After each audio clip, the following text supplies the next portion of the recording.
Good morning and welcome back. You know what, guys? It's going to be May this week already. Can you even believe that? During this next 4 weeks of school, we're going to be looking at the idea of a constructive use of time. And this first week, we're going to talk about commitment and what that might mean to you. I always laugh when I get to this concept because when I was a third grader, I still remember on my report card getting a bad grade from my teacher for constructive use of time. Because I didn't know what to do. I'd get done with the math assignment and then I'd just goof around and get in trouble. Or I'd get done reading the story and I'd goof around and get in trouble. And the teacher didn't like that. Neither did my mom when she found out that I got a bad grade on that. So I had to learn how to constructively use my time. And maybe for a third grader, it is having that favorite book there so that when you're done with something, you just take your book out and read. You're not going to ever get in trouble for that.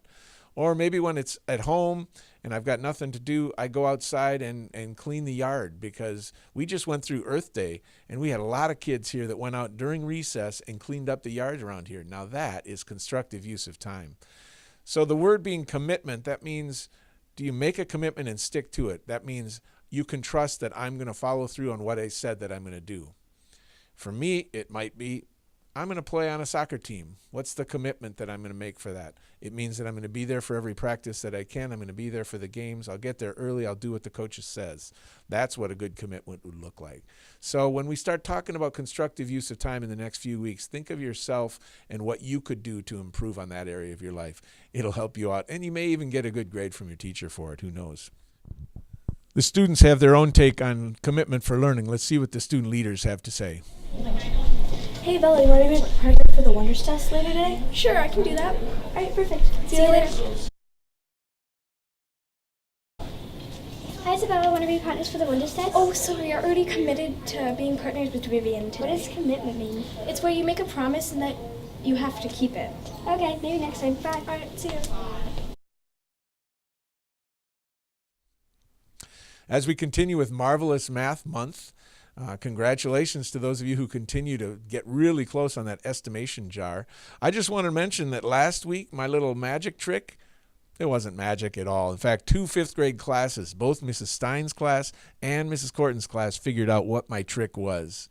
I'm not sure that you know what it was, and I don't want to give it away because I've got another trick for this week. Let's show you now. All right, as part of Marvelous Math Month, I told you about the kids who already cracked last week, so I've got another one up my sleeve here as well. And this one really is about reading someone else's brain. So I've got a similar kind of setup. There's a number circled. It's a 2-digit number, and then there's a 7-digit number that comes with each of those 2-digit numbers, and I certainly didn't memorize that. So let's see what I can do. Mr. Cole, pick one of the numbers in a circle. 48, think hard, think hard, think hard. Okay, I think the number that's going with 48 is 9,549,325. All right, 1 for 1. That takes a lot of brain energy. Let's do it again. You got another number? Uh-oh, 6. He's trying to be tricky.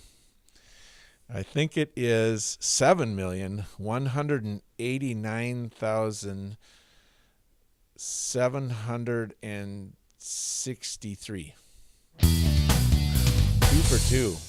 Let's do a third one just to make sure I'm not faking you out here. 12 is going to be 3,257,291. All right. Figure it out. What am I doing? It's math.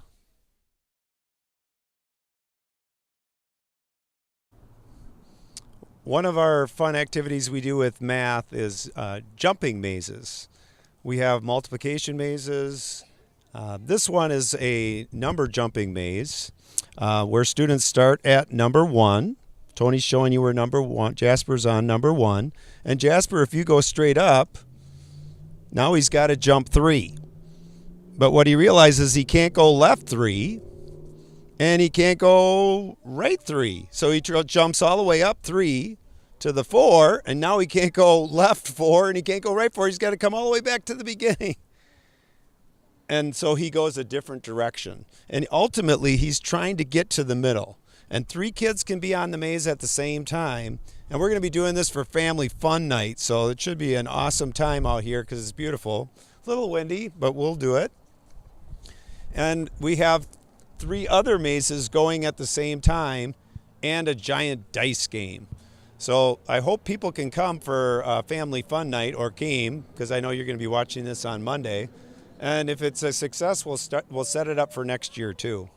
Math month has been marvelous. Yes, you got to love the mathematics. So you guys, I hope you're a part of this. Last week I neglected to mention it, but I hope your teacher invited you to be part of Oxbow Unplugged, where the kids, you're all keeping track of how much time you spend in front of a screen. And then this week is the week on the back that you're figuring out, can you reduce that screen time, or at least the screen time that you do use, make sure that it's productive time and not just a waste of time, so that you're getting outside and getting some good fresh air and some exercise. Those of you who turn this in, we will have a drawing, and there will be some prizes for those kids who actually complete it and get it signed by their parents. But you've got all week to kind of record what it is that you're spending in front of a screen. I hope through this project that you find that there are ways to do things other than just spend time in front of a screen, which is a concern for many of us, that's for sure. Got an announcement about lunch, too. It was a lot of fun to see our child nutrition staff choose their favorite lunches. Well, now it's time to find out what you, the students, think is your favorite lunch.